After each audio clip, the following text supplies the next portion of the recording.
말씀 앞에서 경외함으로 주께 홀로 섭니다. 생명의 말씀 읽고 순종해 주를 예배합니다. 사랑하는 믿음의 가족 여러분, 2020년 6월 18일 목요일 하루 한 장 말씀과 함께 함할게. 오늘은 여호수아 6장의 말씀과 함께합니다. 사도신경으로 우리들의 믿음을 하나님 앞에 고백하겠습니다. 전능하사 천지를 만드신 하나님 아버지를 내가 믿사오며 그 외아들 우리 주 예수 그리스도를 믿사오니 이는 성령으로 잉태하사 동정녀 마리아에게 나시고 본디오 빌라도에게 고난을 받으사 십자가에 못 박혀 죽으시고 장사한 지 사흘 만에 죽은 자 가운데서 다시 살아나시며 하늘에 오르사 전능하신 하나님 우편에 앉아 계시다가 저리로서 산 자와 죽은 자를 심판하러 오시리라. 성령을 믿사오며 거룩한 공예와 성도가 서로 교통하는 것과 죄를 사하여 주시는 것과 몸이 다시 사는 것과 영원히 사는 것을 믿사옵나이다. 아멘. 오늘의 말씀 여호수아 6장 1절부터 27절까지의 말씀을 한 절씩 번갈아 가면서 받들어 읽겠습니다. 이스라엘 자손들로 말미암아 여리고는 굳게 닫혔고 출입하는 자가 없더라. 여호와께서 여호수아에게 이르시되 보라 내가 여리고와 그 왕과 용사들을 내 손에 넘겨주었으니 너희 모든 군사는 그 성을 둘러 성 주위를 매일 한 번씩 돌되 엿새 동안을 그리하라. 제사장 7은 7 양각 나팔을 잡고 언약궤 앞에서 나갈 것이요 7째 날에는 그 성을 7번 돌며 그 제사장들은 나팔을 불 것이며 제사장들이 양각 나팔을 길게 불어 그 나팔 소리가 너희에게 들릴 때에는 백성은 다 큰 소리로 외쳐 부를 것이라. 그리하면 그 성벽이 무너져 내리리니 백성은 각기 앞으로 올라갈지니라 하시매 눈의 아들 여호수아가 제사장들을 불러 그들에게 이르되 너희는 언약궤를 메고 제사장 7은 양각 나팔 7을 잡고 여호와의 궤 앞에서 나아가라 하고 또 백성에게 이르되 나아가서 그 성을 돌되 무장한 자들이 여호와의 궤 앞에서 나아갈지니라 하니라. 여호수아가 백성에게 이르기를 마침에 제사장 7은 양각 나팔 7을 잡고 여호와 앞에서 나아가며 나팔을 불고 여호와의 언약궤는 그 뒤를 따르며 그 무장한 자들은 나팔 부는 제사장들 앞에서 행진하며 후군은 궤 뒤를 따르고 제사장들은 나팔을 불며 행진하더라. 여호수아가 백성에게 명령하여 이르되 너희를 외치지 말며 너희 음성을 들리게 하지 말며 너희 입에서 아무 말도 내지 말라. 그리하다가 내가 너희에게 명령하여 외치라 하는 날에 외칠지니라 하고 여호와의 궤가 그 성을 한 번 돌게 하고 그들이 진영으로 들어와서 진영에서 자니라.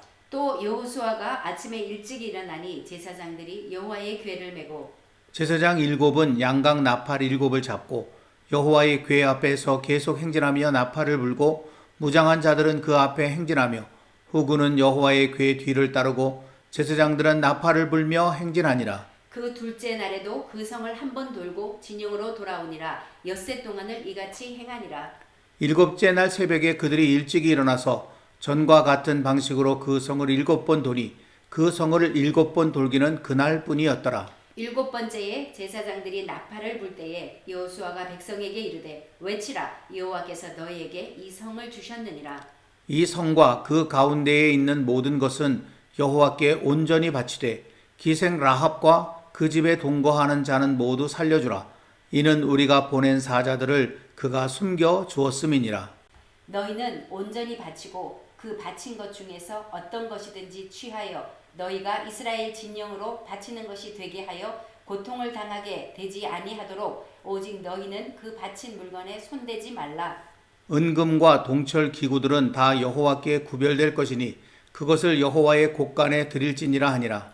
이에 백성은 외치고 제사장들은 나팔을 불매 백성이 나팔 소리를 들을 때에 크게 소리질러 외치니 성벽이 무너져 내린지라. 백성이 각기 앞으로 나아가 그 성에 들어가서 그 성을 점령하고 그 성 안에 있는 모든 것을 온전히 바치되 남녀노소와 소와 양과 나귀를 칼날로 멸하니라. 여호수아가 그 땅을 정탐한 두 사람에게 이르되 그 기생의 집에 들어가서 너희가 그 여인에게 맹세한 대로 그와 그에게 속한 모든 것을 이끌어내라 하매 정탐한 젊은이들이 들어가서 라합과 그의 부모와 그의 형제와 그에게 속한 모든 것을 이끌어내고 또 그의 친족도 다 이끌어내어 그들을 이스라엘의 진영 밖에 두고 무리가 그 성과 그 가운데에 있는 모든 것을 불로 사르고 은금과 동철기구는 여호와의 집 곳간에 두었더라. 여호수아가 기생 라합과 그의 아버지의 가족과 그에게 속한 모든 것을 살렸으므로 그가 오늘까지 이스라엘 중에 거주하였으니 이는 여호수아가 여리고를 정탐하려고 보낸 사자들을 숨겼음이었더라. 여호수아가 그때에 맹세하게 하여 이르되 누구든지 일어나서 이 여리고 성을 건축하는 자는 여호와 앞에서 저주를 받을 것이라. 그 기초를 쌓을 때에 그의 맏아들을 잃을 것이요 그 문을 세울 때에 그의 막내 아들을 잃으리라 하였더라. 여호와께서 여호수아와 함께 하시니 여호수아의 소문이 그 온 땅에 퍼지니라. 아멘. 저는 여리고성이 무너진 이야기만 나오면 한국의 교회 학교에서 전설처럼 전해 내려오는 한 이야기가 생각이 납니다. 아마 여러분 가운데도 이 이야기를 들어보신 분이 많이 있으리라 생각됩니다마는 혹시라도 모르시는 분들을 위해서 한번 다시 읊어보겠습니다. 어느 교회에서 담임 목사님이 어느 날 예배당 마당에서 뛰어놀던 초등학교 어린이 하나를 만난 김에 주일학교 학생들이 얼마나 성경을 잘 배우고 있는지를 알아보기 위해 그 아이를 붙들고 물어보았습니다. 얘야, 너 우리 교회 주일학교 학생이지? 여리고성을 누가 무너뜨렸는지 알고 있니? 목사님의 갑작스런 질문에 그 어린아이는 당황하여 머뭇거리다가 갑자기 울음을 터뜨리며 말했습니다. 목사님, 제가 안 무너뜨렸어요. 정말이에요. 이 말을 들은 목사님은 너무나 기가 막혀서 그 아이를 데리고 주일학교 담임교사를 찾아갔습니다. 김 선생님, 내가 이 아이에게 여리고성을 누가 무너뜨렸냐고 물었더니 자기가 안 무너뜨렸다고 우는데 이게 도대체 어떻게 된 일입니까? 그러자 김 선생은 심각한 표정으로 목사님께 대답했습니다. 목사님, 사실일 겁니다. 이 아이가 자기가 안 했다면 정말 안 한 겁니다. 이 아이는 우리 반에서 제일 정직한 아이거든요. 할 말을 잃은 목사님은 이번엔 주일학교 부장집사를 찾아갔습니다. 부장집사님, 애들 교육이 도대체 어떻게 돼가고 있는 겁니까? 여리고성을 누가 무너뜨렸냐고 그랬더니 학생은 자기가 안 무너뜨렸다고 울고 교사는 그의 말이 사실일 거라고 하니 도대체 아이들에게 뭘 가르친 것입니까? 그러자 부장 집사님이 목사님에게 이렇게 말을 했습니다. 목사님, 기왕 무너진 걸 가지고 이제 와서 누가 그랬는지 따지면 뭘 하겠습니까? 그냥 은혜스럽게 우리 교회가 물어주는 걸로 하죠. 제가 반을 내겠습니다. 다 아는 얘기를 하는 것 같아서 한편 쑥스럽기도 하지만 아무튼 오늘의 말씀인 여호수아 6장은 바로 그 여리고성이 무너진 이야기를 담고 있습니다. 지도에서 보시는 것처럼 여리고는 사해에서 북쪽으로 12km, 요단강에서 서쪽으로 9km 지점에 있었던 가나안의 한 도시였습니다.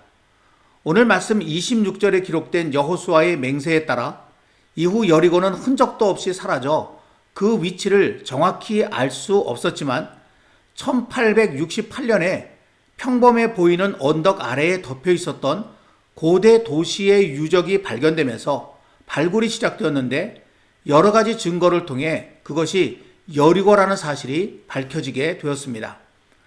발굴 결과 당시 여리고성의 넓이는 대략 8에이커, 약 1만 평 정도로 추정되는데 이는 여호수아 시대 가나안 도시의 평균 크기에 해당하는 것이라고 합니다.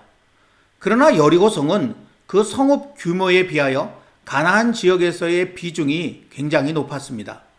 여리고 지역은 좋은 샘들을 가진 오아시스 지대인 만큼 일찍부터 개발된 고대 도성으로서 신명기 34장에서는 일명 종려의 성읍으로 지칭하기도 했습니다. 그리고 요단강 대평은 서부에 위치하고 있어서 그 전략적 위치상 매우 중요한 가나안의 방어 거점으로서 군사 요충지일 뿐 아니라 가나안 중부로 통하는 교통의 요지였습니다.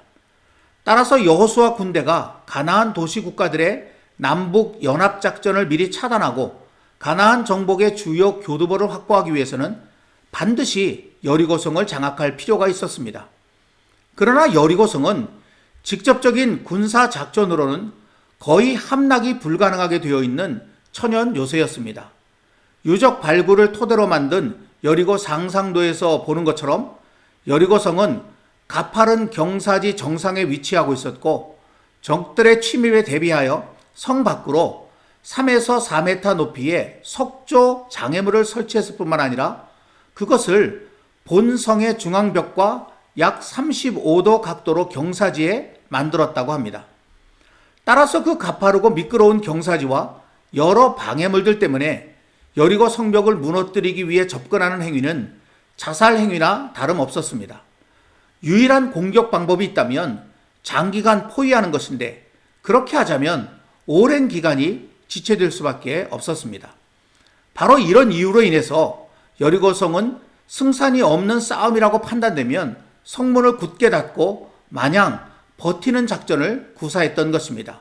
오늘 말씀 1절에 여리고는 굳게 닫혔고 출입하는 자가 없더라 라고 하는 이 말씀이 그런 배경에서 기록된 말씀입니다.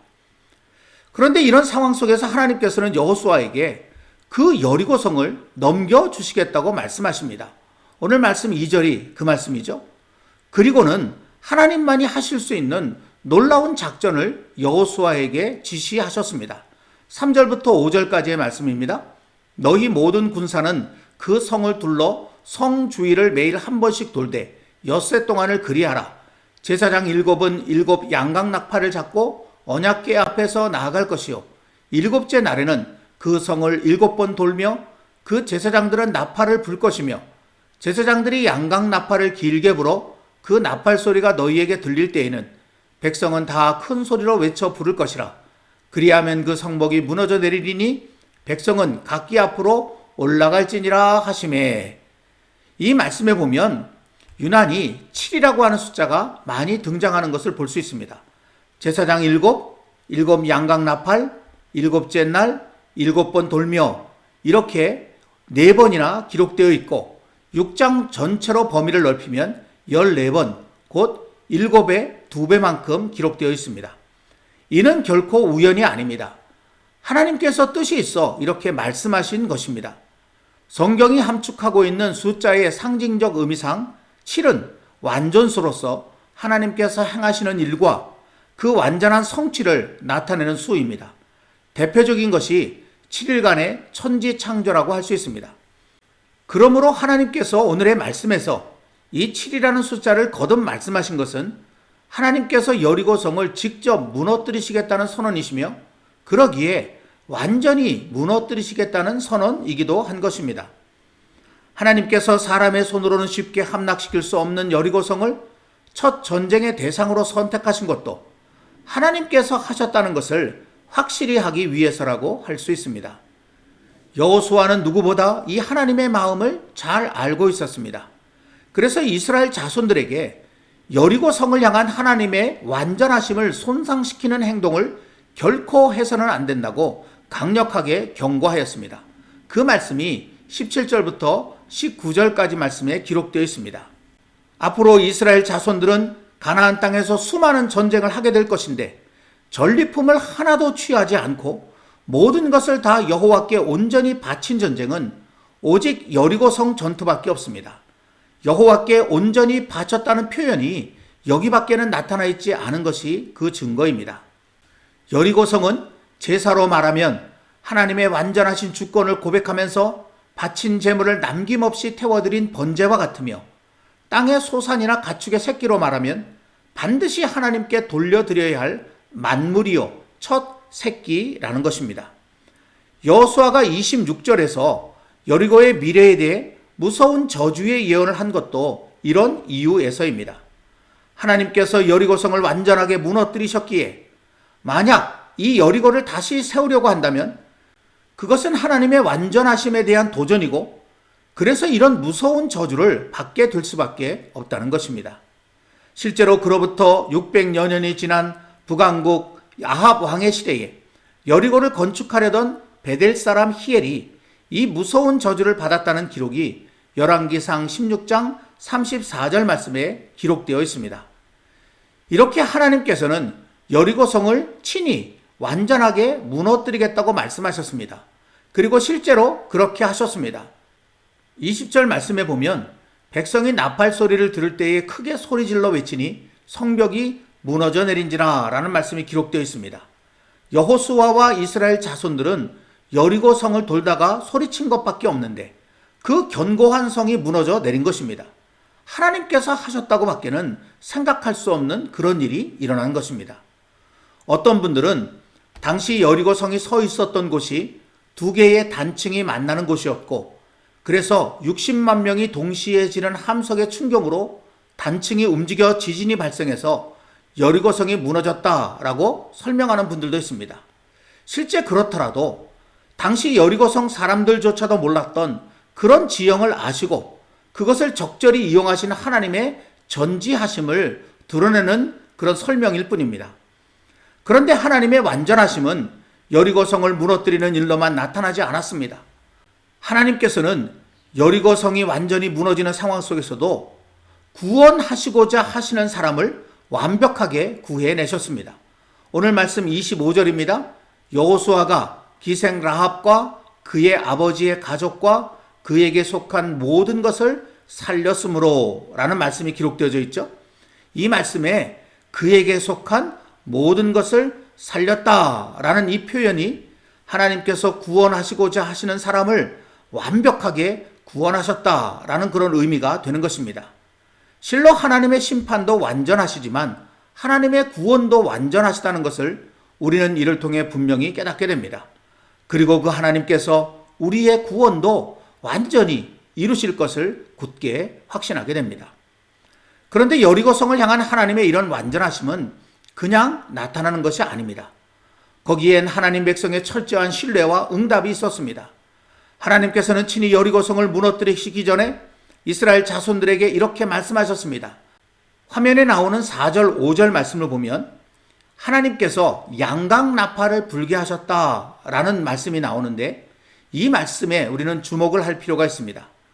민수기 10장 2절 말씀 이하에 보면 하나님께서 이스라엘 자손들에게 행진과 전쟁 시에 은나팔을 사용하게 하셨음을 볼 수 있습니다. 그런데 오늘 말씀에서 여리고와의 전쟁에서는 은나팔이 아니라 양각나팔을 사용하라고 하신 것입니다. 양각나팔은 사진에서 보시는 것처럼 수양의 뿔로 만든 나팔로서 하나님께서 이스라엘 자손들을 하나님 앞으로 부르실 때 사용하던 나팔이었습니다.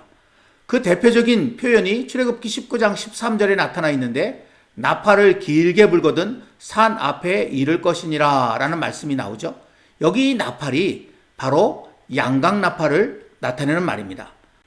즉 양각나팔은 하나님께서 우리에게 오시니 그를 나와 맞으라는 뜻을 담아 부는 것입니다.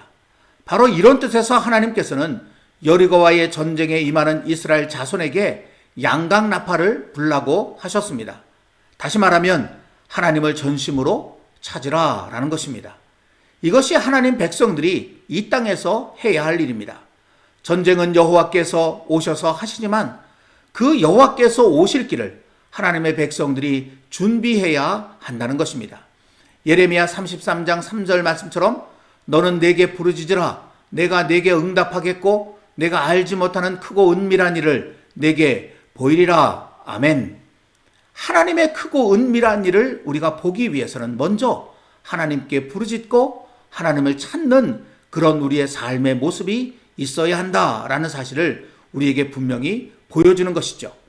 이렇게 6일 동안 양각나팔을 불며 여리고성을 한 바퀴씩 돌 때 여호수아는 특별히 이스라엘 자손들에게 다음과 같은 주의를 주었습니다. 10절 말씀입니다.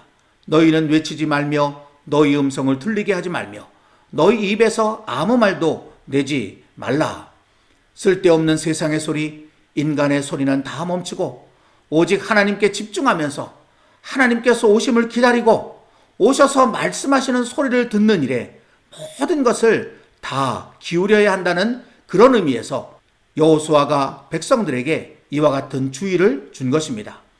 그렇게 6일이 지나고 7일째 되는 날 그것도 7바퀴 중 마지막 바퀴를 돌 때 제사장들이 드디어 양강나팔을 길게 불었습니다. 이것은 하나님께서 이스라엘 자손들 가운데 드디어 찾아오셨다는 것이고 비로소 하나님께서 말씀하신다라는 의미를 담고 있는 것입니다. 그러자 여호수아는 백성에게 외치라 라고 하였습니다. 16절에 그 말씀이 기록되어져 있습니다. 그런데 이 외침은 사실 여리고성을 향한 것이 아닙니다. 이것은 하나님께 드리는 영광과 찬양의 함성입니다. 하나님께서 그들에게 찾아오셨기 때문에, 하나님이 그들에게 말씀하셨기 때문에, 그래서 하나님의 백성들이 하나님을 기쁨으로 모셔드리며 하나님 앞에 큰 영광의 찬양을 올려드리는 그런 모습이라고 할 수 있습니다. 그 비슷한 장면이 사무엘상 4장 5절에 나타나 있습니다. 여호와의 언약궤가 진영에 들어올 때에 온 이스라엘이 큰 소리로 외치매 땅이 울린지라. 그렇게 하나님께서 영광 가운데 이스라엘 자손들에게 임하시자 여리고성은 그 하나님의 위엄 앞에서 속절없이 무너질 수밖에 없었던 것입니다. 사랑하는 믿음의 가족 여러분, 우리 하나님은 완전하십니다. 그 하시는 일 또한 완전하십니다. 그러므로 하나님을 대적하는 자 여리고성처럼 완전히 무너질 것입니다. 그러나 라합처럼 오늘 말씀 속 여호수아와 이스라엘 자손들처럼 전심으로 하나님을 바라며 구하는 자 완전한 구원을 얻을 것이며 완전한 승리를 누리게 될 것입니다. 오늘의 말씀 앞에서 저와 여러분 우리 모두 비록 지금 우리 앞에 여리고 성같이 견고한 장애물이 솟아있다 하더라도 세상의 소리, 인간의 소리는 다 멈추고 오직 하나님께서 찾아오셔서 말씀하시기를 기대하며 날마다 영적 양강나팔을 불 수 있기를 소망합니다. 그러다가 하나님께서 나에게 임하셨음을 내 영혼이 깊이 느끼게 될 때 성령님을 통해 하나님의 살아계신 음성이 나에게 들려졌다고 느껴질 때 세상이 깜짝 놀랄 만한 찬양과 기쁨의 함성을 하나님 앞에 올려 드릴 수 있기를 소망합니다. 그렇게 될 때 우리 앞에 태산처럼 버티고 서 있던 모든 장애물들이 한순간에 무너지는 놀라운 승리를 우리는 모두 경험할 수 있게 될 것입니다. 여리고 성이 무너진 오늘 말씀의 사건이 그 옛날 이루어진 사건이 아니라 오늘 우리들의 삶의 현실 속에서 일어나는 아름다운 하나님의 승리, 우리의 승리가 될 수 있기를 주님의 이름으로 간절히 기원합니다. 오늘은 주는 완전합니다. 이 찬양을 하나님 앞에 올려드리겠습니다.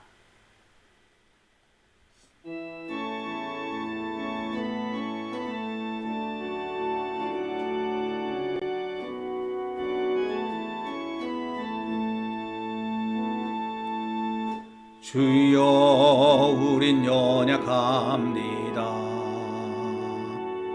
우린 오늘 힘겨워합니다.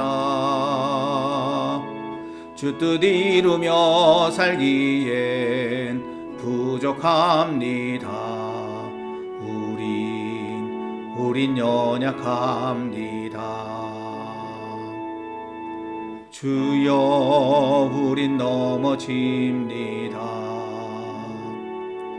오늘 하루 또 실수합니다. 주의 긍휼을 구하는 죄인입니다. 우린 주만 바라봅니다. 한없는 주님의 은혜 온 세상 위에 넘칩니다. 가릴 수 없는 주 영광 온 땅 위에 충만합니다. 주님만이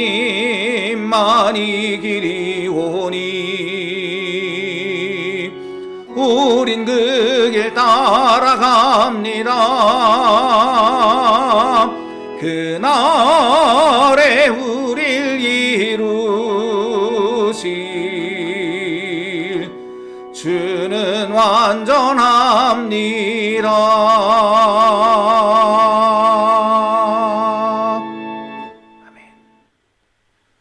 같이 기도하겠습니다. 사랑의 하나님 아버지, 오늘의 말씀에서 하나님께서 완전하게 여리고성을 무너뜨리시는 그런 놀라운 승리의 역사를 이루신 것을 보게 됩니다. 그러나 그 하나님의 완전한 승리가 있기까지 여호수아와 이스라엘 백성들이 온전히 하나님만을 바라보며 세상의 소리와 인간의 소리는 다 끊어버리고 양강나팔을 울려 불었던 이 아름다운 모습이 이 땅에 존재하고 있었음을 저희들이 또한 보게 됩니다. 그리하여 오늘을 사는 저희들이 마땅히 따라 살아가야 할 삶의 모습을 깨닫게 됩니다. 매일매일을 양강나팔을 부는 심정으로 하나님을 바라며 하나님을 구하며 하나님께서 오셔서 말씀하시기를 사모하며 살아가는 저희들 되게 해주옵소서. 그리하여 마침내 하나님의 오심이 느껴질 때, 하나님의 말씀이 들려질 때 큰 영광의 찬양과 함께 우리 앞에 놓여져 있는 모든 장애물들이 무너지는 그 놀라운 승리를 우리도 날마다 보게 하여 주시옵소서. 예수님의 이름으로 간절히 기도드리옵나이다. 아멘. 찬양과 함께 좀 더 깊은 기도로 나아가시기를 바랍니다.